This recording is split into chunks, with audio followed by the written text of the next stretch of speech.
Ronald Reagan would be appalled by Donald Trump's presidency. His daughter Patty Davis writing a blistering new op-ed titled Morning America, on the eve of the anniversary of her father's June 5, 2004.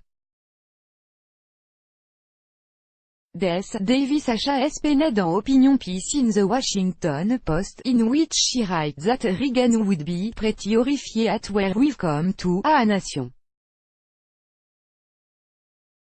I would be appalled and heartbroken, Davis says, at a Congress that refused to stand up to a president who not only seems ignorant of the Constitution, but who also attempt at every turn to dismantle and mock our system of checks and balance. Davis also mentioned heightened tension among the U.S.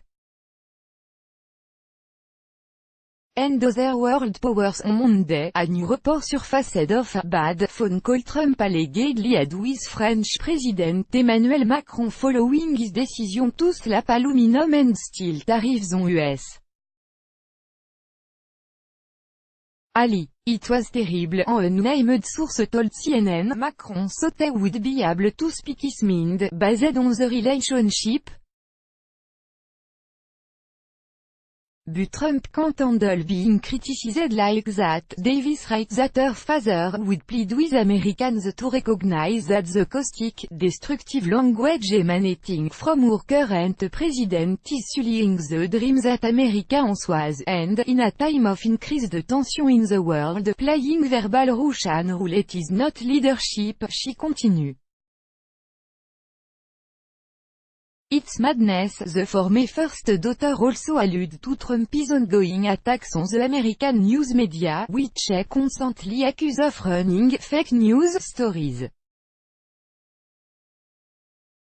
My father would point to one of the pillars of our freedom, a free press, which sets us apart from dictatorship and countries ruled by despot.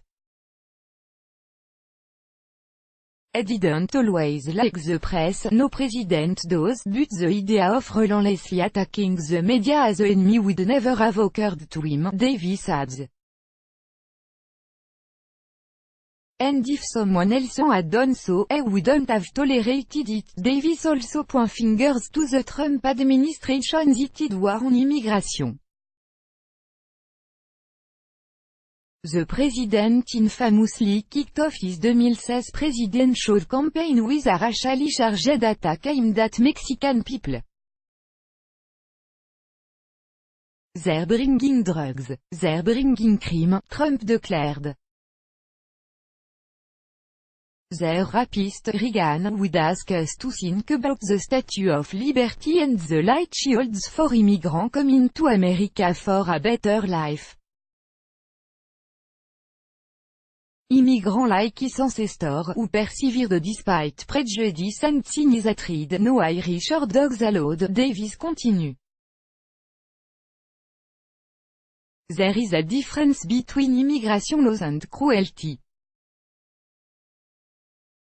I believed in laws, I hated cruelty. Recently, the White House came under intense scrutiny after a report revealed that the government had lost track of close to 1,500 immigrant children, who had crossed the border unaccompagnés by an adult and placed in foster care.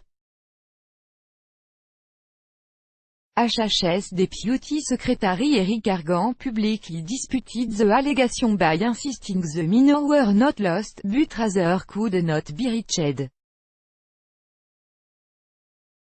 While there are many possible reasons for this, in many cases sponsors cannot be reached, because they themselves are illegal aliens and do not want to be reached by federal authorities, ASAID. Davis also mentioned how she once publicly voiced her opinion about another president, her father.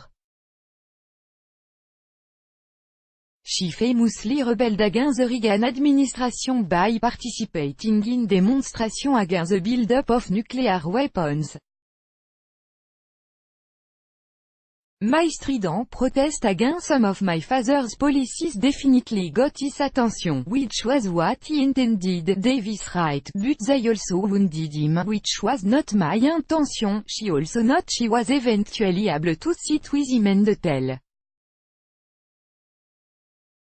In my regret, Davis is not the first individual from the Reagan era who has rebelled against Trump. Bruce Bartlett, who served as White House advisor under Davis' father, was asked by Salon Chauncey de Vega if the GOP could be saved. The Republican Party needs to